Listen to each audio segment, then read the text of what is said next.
Good evening, Miss Aliyah. Thank you for accepting my request for this interview. I appreciate it. You're welcome.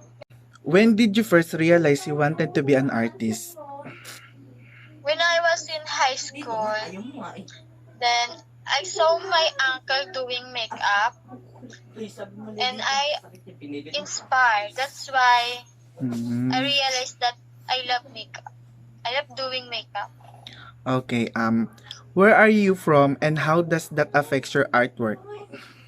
I'm from Magdalena. It affects a lot. So much. Mm, A lot. who, First, financially. Second, um, I love doing makeup kasi mm, talaga eh. who are your biggest artistic influence? My uncle. Okay, When okay. I, when I, yung sinabi ko nung una, siya yung Mm, ina-admire ko sa paggawa ng makeup. makeup. Sa What motivates you to create? motivates me to create money.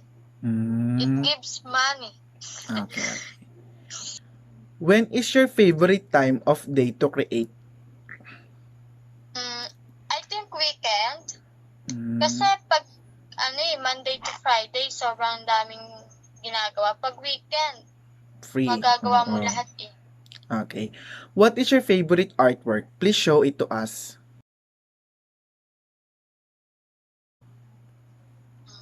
This. Mm, Okay. okay. This is my first ever doing a Makeup. makeup in other people. Tell me about your favorite medium.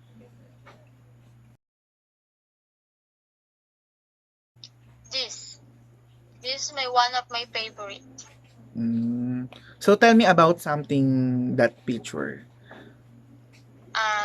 This picture,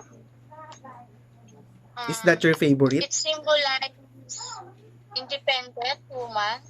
Mm, what does your artwork represent? Does your artwork represent something about yourself? Yeah. Because since my mom passed away in 2018, Mm, then doon nag-start lahat eh. Kung paano nanood ako sa YouTube, kung paano matutong mag-makeup. Yun. okay. Describe how important art is to society.